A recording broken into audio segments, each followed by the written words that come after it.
Bismillahirrahmanirrahim. Assalamu alaikum students. I am your teacher Ms. Farha Jamil. I hope you all are fine. Students, our last topic was early problems of Pakistan and we have completed this topic in our last lecture. Now we are going to start our next topic. Quaid-e-Azam's Rahmatullah alayh role as a first Governor General of Pakistan. یعنی پاکستان کے پہلے governor general کی حیثیت سے قائد اعظم کا کردار.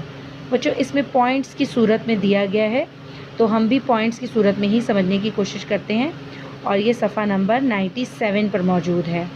تو students اس کے پہلے پوائنٹ میں بتایا گیا ہے کہ جیسا کہ اسٹوڈنٹس آپ جانتے ہیں کہ پاکستان کے سب سے پہلے گورنر جنرل قائد اعظم محمد علی جناح تھے اور قائد اعظم محمد علی جناح نے پاکستان کے پہلے گورنر جنرل کی حیثیت سے 13 ماہ کام کیا. 11 ستمبر 1948 کو وفات پائی.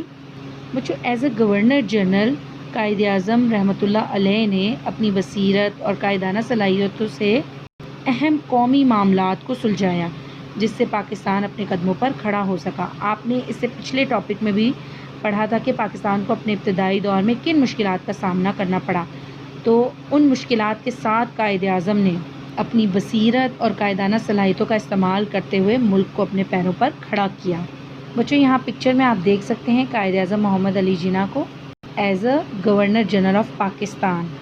بچے اس دوسرے ٹاپک میں ہمیں یہ سمجھانے کی کوشش کی ہے کہ قائد اعظم کی جو قداور شخصیت تھی انہوں نے آزادی کے بعد پیدا ہونے والے مشکلات کو احسن طریقے سے سلجھایا. حالانکہ اسٹوڈنٹس کانگریس نے پاکستان کے لیے ہر طرح کی مشکلات پیدا کرنے کی کوشش کی. اب جن میں آپ نے پہلے بھی پڑھ چکے ہیں آپ اس ٹاپک میں جو آپ کے پچھلے ٹاپک میں تھے کہ کون کون سی وہ مشکلات تھی، جیسے انجسٹ ڈویژن آف ریڈ کلف کی غیر منصفانہ تقسیم کے باعث ہم سے وہ علاقے جہاں مسلم اکثریت زیادہ تھی وہ بھی ہم سے چھین لیے گئے. ریہیبلیٹیشن آف ریفیوجیز یعنی مہاجرین کی آباد کاری. اور اسٹوڈنٹس میں آپ کو بتا چکی ہوں کہ ہجرت کی یہ سب سے بڑی تعداد تھی جو پاکستان کی طرف آئی.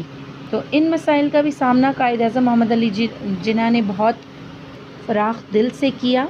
اس کے علاوہ ایڈمنسٹریٹو پرابلمس تھے، ڈسٹریبیوشن آف ایسٹس تھیں، ڈویژن آف آرمی تھا، دا ریور واٹر ایشو تھا، ایشو آف اسٹیٹس. بچوں یہ تمام وہ مسائل تھے جو کانگریس نے پاکستان کے لیے کھڑے کیے تھے. تو ان مسائل کو قائد اعظم نے بڑی سمجھ بوجھ کے ساتھ حل کرنے کی کوشش کی. اس کا تھرڈ پوائنٹ ہے کہ قائد اعظم نے حالات کی نزاکت کو بھانپتے ہوئے فوری طور پر کراچی کو پاکستان کا دارالحکومت بنایا. اور پانچویں پوائنٹ میں ہے کہ آپ نے سرکاری ملازمین کو مکمل دیانتداری اور ایمانداری سے کام کرنے کی تلقین بھی کی. اور اس کا چھٹا پوائنٹ ہے قائد اعظم محمد علی جناح نے ہندوستان سے افسران کی منتقلی کے لیے خاص گاڑیاں چلوائی. آپ جانتے ہیں اس سے پہلے ٹاپک میں پڑھ چکے ہیں کہ جتنے بھی ہندو افسران تھے وہ پاکستان چھوڑ کر بھارت جا چکے تھے. پاکستان کے دفاتر خالی ہو چکے تھے. پاکستان کے دفاتر کا نظام چلانے کے لیے افسران کی ضرورت تھی. تو قائد اعظم محمد علی جناح نے خاص گاڑیاں چلوائیں جو ہندوستان سے افسران کو منتقل کرنے کے لیے چلائی گئیں. اس کے علاوہ انہوں نے ایئر کمپنی کے ساتھ ایگریمنٹ بھی کیا تاکہ گورنمنٹ آفیسرز کی شفٹنگ کی جا سکے. بچوں اگلے پوائنٹ میں بتایا گیا کہ انتظامی ڈھانچے کی بہتری کے عمل کے لیے چودھری محمد علی کی چیئرمین-شپ میں ایک کمیٹی بنائی گئی تاکہ ملک کے انتظامی ڈھانچے کو بہتر بنایا جا سکے. آپ نے سول سروسز لانچ کی اور اس مقصد کے لیے پاکستان میں سول سروسز اکیڈمی بھی بنائی. اس کے علاوہ آپ نے اکاؤنٹس اور فورن سروسز کا بھی آغاز کیا. اس کے علاوہ آپ نے آرم فورسز کی امپروومنٹ کے لیے جنرل ہیڈ کوارٹرز بنائے. بچوں آرم فورسز میں آپ کی بری اور بحری افواج آ جاتی ہیں. ان کو بہتر حالات میں لانے کے لیے آپ نے ہیڈ کوارٹرز بنوائے. اور بچوں جیسا کہ ہم پیچھے بھی پڑھ چکے ہیں کہ پاکستان کے حصے میں جو علاقہ ہے وہاں آرڈننس فیکٹریز موجود نہیں تھیں، یعنی اسلحہ بنانے والی فیکٹریز موجود نہیں تھیں. تو پاکستان کے لیے رقم مختص کی گئی کہ وہ خود اپنی آرڈنس فیکٹری بنائیں، اسلحہ بنانے والی فیکٹریز بنائیں۔ تو قائد اعظم کے دور میں ہی اسلحہ فیکٹری کا قیام بھی عمل میں آیا۔ بچوں اگلے پوائنٹ میں بتایا جا رہا ہے کہ جہاں قائد اعظم رحمۃ اللہ علیہ نے دوسرے مسائل کی طرف توجہ دی، وہاں خارجہ پالیسی کو بھی نظر انداز نہیں کیا، بلکہ ہمسایہ ممالک اور دوسرے بڑے ممالک کے ساتھ تعلقات استوار کیے، جو کہ ہماری خارجہ پالیسی کے بنیادی مقاصد میں شامل ہے۔ اور بچوں ہماری فارن پالیسیز کے بنیادی مقصد ہی یہی ہے کہ ہم دوسرے ممالک کے ساتھ یعنی اپنے ہمسایہ ممالک اور دیگر بڑے بڑے ممالک کے ساتھ اچھے تعلقات استوار کریں، تاکہ ملک کے استحکام کو کسی قسم کا کوئی خطرہ باقی نہ رہے۔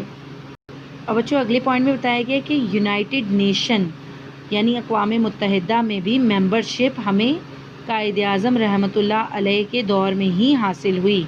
بچوں اگلے پوائنٹ میں بتایا گیا ہے کہ قائد اعظم محمد علی جناح نے جہاں ملک کے اور مسائل پر توجہ دی، وہاں تعلیم پر خاص توجہ دی، اور وہاں انہوں نے یہ محسوس کیا کہ تعلیم کے میدان میں بھی کامیابی حاصل کرنا بہت ضروری ہے، اور اس مقصد کے لیے آپ نے 1947 میں پہلی تعلیمی کانفرنس منعقد کرائی۔ اور بچوں قائد اعظم رحمۃ اللہ علیہ کی نظر میں تعلیم کا مقصد اخلاقیات کی تشکیل تھا، یعنی ہماری مورل ویلیوز ہمارے اندر موجود ہونی چاہیے، اور پاکستان کا ہر شہری اپنی قوم کی بے لوث خدمت کرے، اور اس مقصد کے لیے آپ نے نوجوانوں کے لیے سائنس اور ٹیکنالوجی کی بھی تعلیم کو لازمی قرار دیا، تاکہ ہمارا ملک دوسرے ممالک سے پیچھے نہ رہ جائے۔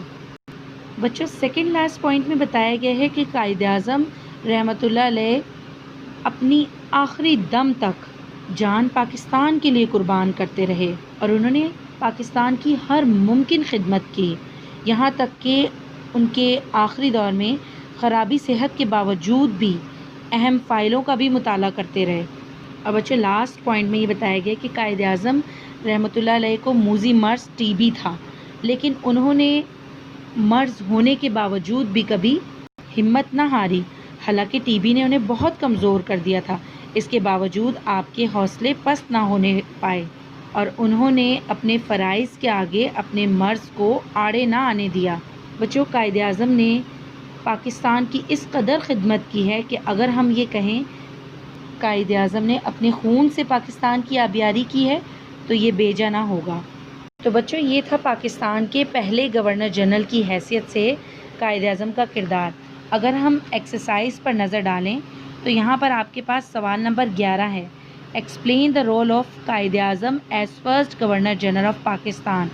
تو بچوں آپ نے اس سوال کے جواب میں یہ پوائنٹس لکھنے ہیں، آپ کے پاس باقاعدہ پوائنٹس بنے ہوئے ہیں۔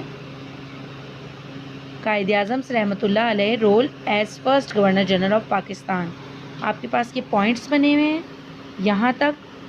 بچے اس سوال کا جواب آپ کی بک میں موجود ہے، اس لیے اسے کاپی پہ اتارنے کی ضرورت نہیں ہے، آپ یہیں سے اس کو اچھی طرح سے یاد کر لیں۔ اس کے علاوہ ہم نے جو پچھلا ٹاپک پڑھا ہے اس کا سوال نمبر 5 ہے، describe early problems of Pakistan, تو اسے بھی آپ نے اپنی کاپی پر اتارنے کی ضرورت نہیں ہے، اسے آپ نے پیج نمبر 93 سے یہاں آپ کا آنسر ختم ہوتا ہے اس کا ارلی پرابلمس آف پاکستان کا 97 تک آپ نے اچھی طرح سے یاد کر لینا ہے، اسے مارک کر لیجئے اور اچھی طرح سے یاد کر لیجئے۔ بچوں جن سوالات کے جوابات آپ کی بک میں موجود ہیں انہیں کاپی پر اتارنے کی ضرورت نہیں ہے، انہیں آپ وہیں پر مارک کر کے وہیں سے یاد کر لیجئے بورڈ کی تیاری کے لیے۔ بچوں ہم جیسے جیسے آگے بڑھتے چلے جائیں گے ہم سوالات کو بھی حل کرتے چلے جائیں گے۔ اپنا بہت خیال رکھیے گا، اللہ حافظ۔